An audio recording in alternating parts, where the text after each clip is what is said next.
Good morning, everybody. We're live here from the birdhouse, and today we've got a little bit of an update for you on some different birds people are seeing in the upstate New York area. As always, we love to know who's on. You can say hi in the comments. If you have any questions, you can throw those in there, and definitely let us know what kind of things you are seeing. We love to know what kind of things you're seeing both in your yard and when you're out birding. So definitely share those with us. So let's just jump right in. Last week on Saturday, I showed you some of these pictures, which I think are cool enough to share again. This is a photo of a pine warbler, one of our customers, Mark, who sends in a lot of photos, had in his yard. Just goes to show you never know what might show up at your feeders. Pretty out of season bird. Sometimes pine warblers will show up at people's feeders, usually in the spring, it seems like, when they're migrating through and they're super hungry.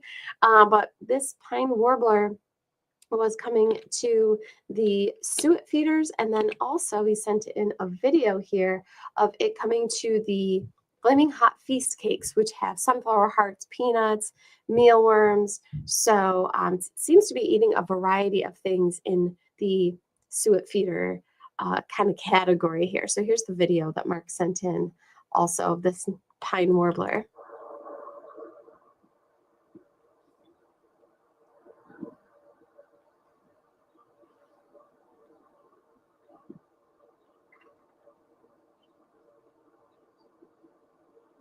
So really cool little bird. And like I said, just goes to show you never know what will show up at your feeders any time of the year, including this very pretty out of season warbler.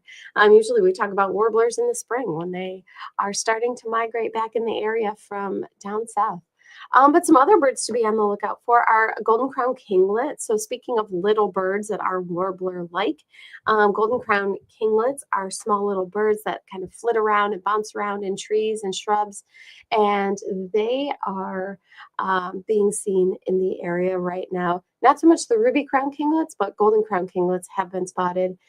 Can't always see the golden crown on the top of their head super well. Sometimes it's a little bit hidden, but they've got that yellow wash on their wings, and they do have almost like a black little mustache and a black little stripe that goes through their eye. So keep an eye out for these little golden crown kinglets around. And then this photo was also sent in by Mark of a Carolina wren checking out a nesting site. So the birds might start exhibiting some kind of early pairing up behavior, especially birds of prey flying together and smaller songbirds you might start to see popping in and out of houses, kind of checking things out for the season ahead as the days get longer. There's more light out there. The birds are going to start getting ready to mate. Although here where we are, we really don't start to see them exhibiting that true nesting behavior of bringing in nesting material to the nest boxes until usually April, sometimes very, very late March, depending on the weather. But usually it's going to be April is when we start to really see that nesting behavior start to happen. So keep an eye out though, because if you've got some birds checking out your birdhouses in the backyard, they might be looking for a place for the spring to raise their little family. So this is a Carolina wren, and you might also be getting Carolina wrens coming to your bird feeders. They do like suet. They kind of like the same food that that pine warbler is eating in the video I showed just a little bit ago. They like suet. They like sunflower hearts. So don't be surprised if you see them coming to your feeders, especially in the winter when food can be a little bit more scarce. So Carolina wrens are starting to overwinter more than they used to. So we're starting to see more and more of them in the winter. And you might also hear them sing. I've been hearing them singing sporadically now, but in my backyard, they have a very, very beautiful song, and they will sing over and over and over again. So not only might you see them, but you might hear them. I tend to hear them more than I see them. And if you're trying to get more birds like Carolina wren or nuthatches, you definitely want to put out some suet. And if you've ever had suet feeders, it might have been just a little cage like this. We saw a lot of the paddle-tail suet feeders that give the woodpeckers, especially the larger woodpeckers, a place to prop up their tails so they can easily feed a little bit better. And if you're trying to attract just woodpeckers, just nuthatches, and not things like the starling pictured here on the right-hand side of the video or of the picture, try an upside-down suet feeder. Birds like woodpeckers and nuthatches can easily cling upside down, but it can be more difficult for birds like these starlings and the sparrows to cling upside down at this angle to feed. So if you're trying to keep them at bay a little bit, consider getting an upside-down feeder. Also coming to suet feeders more in the winter months are going to be things like the northern flicker. Here on the East Coast, we have what's called the yellow shafted northern flicker, and you can see why it is called that. The underside of its feathers, its flight feathers and its tail feathers, have this yellow wash on it. Now, if you're on the West Coast, you will have the red shafted northern flicker. It's the same species, but it has red shafted feathers on the underside of its feathers. It's red and not this yellow color. So keep an eye out for them at your bird feeders, especially in the winter time. They're not super common coming to feeders come spring and summer when insect material and insect food sources are more common. So they will be seen at bird feeders more so right now than a few months from now. So keep an eye out for them. And then also these seed logs are great for birds right now, especially because you don't have to refill them all too often. So if you're having a nice snowy morning, like we have at least today here in Rochester, when you woke up, it was probably had a nice layer of snow on your car and on your feeders. These are great because you don't have to refill them as often as you do your mixed seed feeders. They last quite a bit longer, and you don't have to go out every morning to refill them and restock them. And we have them in multiple flavors, multiple sizes too. So personally, these will last more like a week or a week and a half in my yard, whereas with my bird feeders, I have to fill them usually every day or every other day, depending on how much they hold. So these will last quite a bit longer than your typical bird seed will in a feeder. And then we also have the peanut feeders, so keep that in mind if you're trying to attract more birds and different birds, especially in the winter time. Peanuts are great for the birds because they have so much protein. They've got a good amount of fat in them, and you can provide birds with the peanuts in the shell or the peanut pickouts, the insides of the peanuts. And these are fabulous for blue jays if you're trying to get more blue jays in your yard.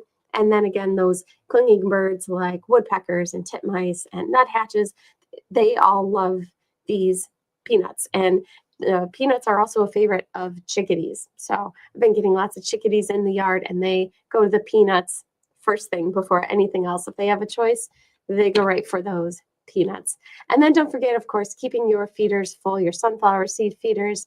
Having any kind of feeder with a lot of perching room is always clutch if you want to get some of those larger birds like the blue jays or cardinals.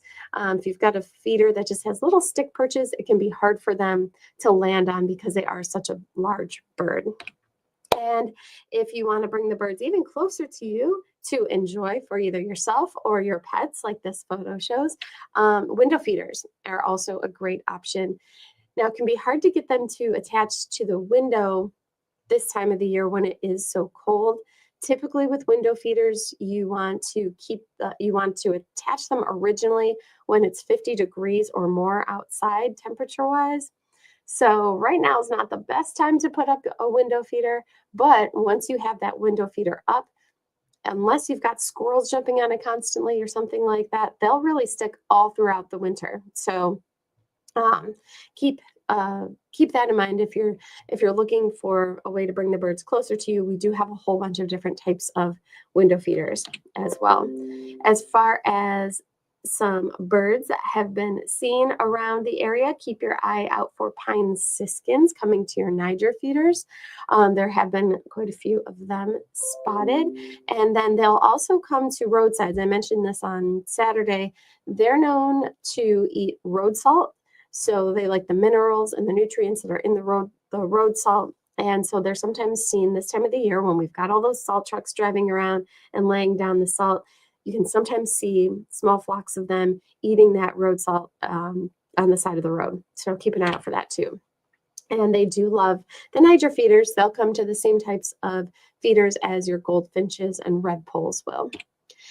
Snow buntings, there's been some snow buntings seen kind of around, kind of scattered around the area. A lot of them around the Finger Lakes area. There's been a lot of really cool winter birds spotted around the Finger Lakes area, things like snow bunting, and we'll get into more of the snow geese and snowy owls, rough-legged hawks people have been seeing around the Finger Lakes area.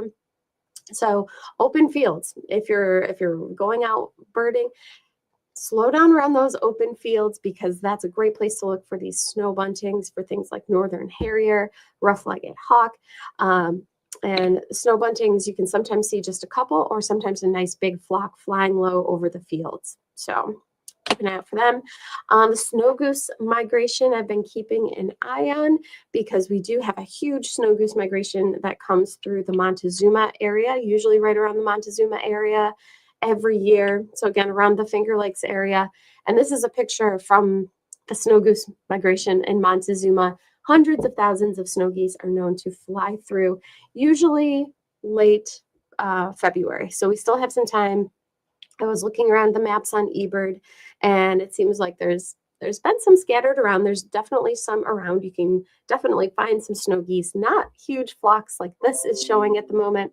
But right now, they still seem to be hanging out down in the Delaware area, Delaware Bay area.